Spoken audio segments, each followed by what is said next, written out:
Hello friends, welcome to Surya's kitchen.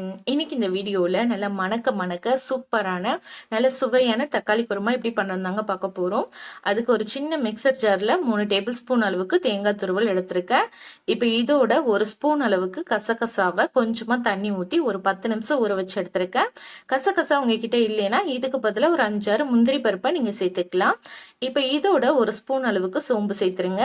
இது கூடவே ஒரு அரை ஸ்பூன் அளவுக்கு சீரகம் சேர்த்துக்கலாம்.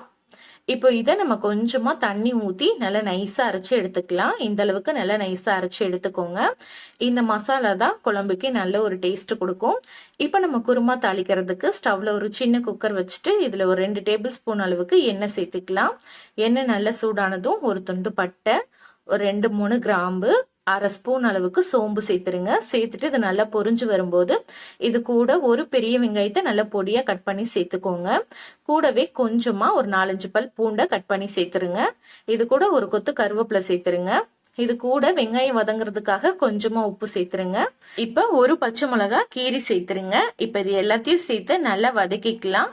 வெங்காயம் எல்லாம் நல்லா வதங்கி ஒரு கோல்டன் கலர் மாறி வரணும். அது வரைக்கும் அதை குக் பண்ணிக்கோங்க. வெங்காயம் நல்லா வதங்கி வந்ததும் இது கூட தக்காளி சேர்த்துடலாம். ஒரு 6 மீடியம் சைஸ் தக்காளி பழத்தை மிக்சர் ஜார்ல போட்டு நல்லா அரைச்சு சேர்த்திருக்கேன். இப்ப இது நல்லா கலந்து விட்டுறலாம். இது நல்லா கொதிச்சு வரட்டும். இது நல்லா கொதிச்சு வரும்போது இது கூட ஒரு ஸ்பூன் அளவுக்கு தனி மிளகாத்தூள் சேர்த்துக்கலாம். கூடவே 1.5 டீஸ்பூன் அளவுக்கு தனியாத்தூள் சேர்த்துக்கலாங்க. இதுக்கு பதிலாக நீங்க வீட்டில் அரைச்ச குழம்பு மிளகாத்தூள் கூட சேர்த்துக்கலாம். குழம்பு மிளகாத்தூள் சேர்க்குறீங்கன்னா 2 ஸ்பூன் அளவுக்கு சேர்த்துக்கோங்க போதும். இப்போ இது எல்லாத்தையும் சேர்த்து நல்லா கலந்து விட்டுறலாம். இது கூட நான் மஞ்சத்தூள் சேர்க்கும் போது அந்த வீடியோ ஸ்கிப் ஆயிருச்சு. மறக்காம மஞ்சத்தூள் சேர்த்துக்கோங்க.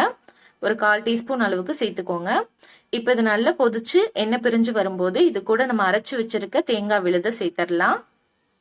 நம்ம தேங்காய், சோம்பு, சீரகம், கசகசாலாம் சேர்த்து அரைச்சிருந்தோம். அந்த விழுது சேர்த்துட்டு அது கூடவே கொஞ்சமா தண்ணி ஊற்றி சேர்த்துருங்க. சேர்த்துட்டு நல்லா கலந்து விட்டுருங்க. நல்லா கலந்து விட்டுட்டு நம்ம பார்த்துட்டு தண்ணி சேர்த்துக்கலாம். இப்போ இது கூட கடைசியா ஒரு அரை ஸ்பூன் அளவுக்கு கரம் மசாலா தூள் சேர்த்துக்கலாம். இது நல்ல வாசனையா இருக்கும். இப்போ சேர்த்துட்டு நல்லா கலந்து விட்டுட்டு இப்போ நம்மளுக்கு தண்ணி எந்த அளவுக்கு தேவையோ அந்த அளவுக்கு தண்ணி சேர்த்துக்கலாம். நான் ஒரு 2 டம்ளர் அளவுக்கு தண்ணி சேர்த்துக்கிறேன். சேர்த்துட்டு நல்லா கலந்து விட்டுக்கலாம். நான் இன்னைக்கு குழம்பு மாதிரி தாங்க வைக்கிறேன். அதனால இந்த அளவுக்கு தண்ணி போதும். உங்களுக்கு நல்லா திக்கா வேணும் அப்படின்னா இது கூட ஒரு ஸ்பூன் அளவுக்கு கடலை மாவு கூட கொஞ்சமா தண்ணி விட்டு கரைச்சு இதோட ஊற்றி நல்லா கலந்துட்டீங்கன்னா இது நல்லா கொதிச்சு வரும்போது உங்களுக்கு நல்லா திக்காகி வரும். இப்போ தேவையான அளவுக்கு உப்பு சேர்த்துட்டு இதை மூடி போட்டு மூடிட்டு ஒரு 2 அல்லது 3 விசில் வச்சு எடுத்துக்கலாம். நல்லா விசில் வரும்போதே பார்த்தீங்கன்னா வீடு முழுக்க அப்படி ஒரு வாசனையா இருக்குங்க. இப்போ 3 விசில் வந்ததுக்கு அப்புறமா பாருங்க நம்மளோட சூப்பரான நல்ல சுவையான மணக்க தக்காளி குருமா ரெடி ஆயிருச்சு.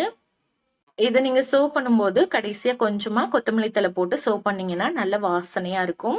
ஸோ கண்டிப்பா இதே மாதிரி நீங்களும் ட்ரை பண்ணி பாருங்க. ட்ரை பண்ணிட்டு எப்படி வந்ததுன்னு கமெண்ட்ல சொல்லுங்க. இந்த ரெசிபி உங்களுக்கு பிடிச்சிருந்தா லைக் பண்ணி ஷேர் பண்ணுங்க. சப்ஸ்கிரைப் பண்ணலைன்னா மறக்காம சூர்யாஸ் கிச்சனை சப்ஸ்கிரைப் பண்ணுங்க. தேங்க்யூ.